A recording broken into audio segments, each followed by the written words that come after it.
Fumées et flammes qui progressent donc dans le sud-ouest avec ces nouveaux renforts dépêchés sur place pour contenir les méga-feux. Un total de 1500 militaires sont notamment mobilisés à partir de ce soir pour, je cite, protéger les biens et les personnes.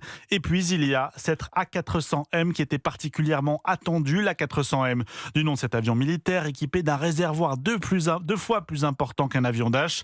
L'appareil est bien arrivé ce matin en Gironde et il a pu, Antoine Bienvot, effectuer son premier largage dès cet après-midi. Oui, une première opération spectaculaire menée près de Lacanau, commune proche de l'océan, assiégée par les flammes. En vol à basse altitude, l'A400M a déversé sur une zone encore épargnée par le feu 20 litres de produits retardants. Le produit retardant, c'est cette substance rouge qui, une fois au sol, permet de ralentir la progression de l'incendie. Il s'agissait donc là d'une première opération en conditions réelles pour l'A400M. Une réussite technique selon Xavier Titelman, spécialiste en aéronautique, qui appelle cependant à la prudence.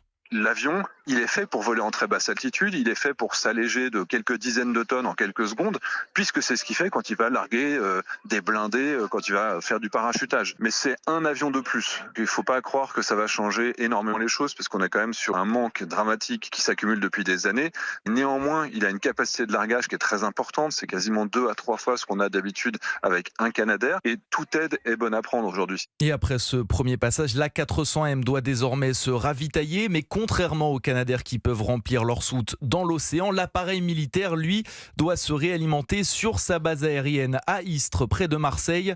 Une fois cette opération effectuée, l'armée de l'air et de l'espace dit espérer un second largage au-dessus de la Gironde dans la soirée. Récit d'Antoine Bienvot pour Europe 1. Merci Antoine.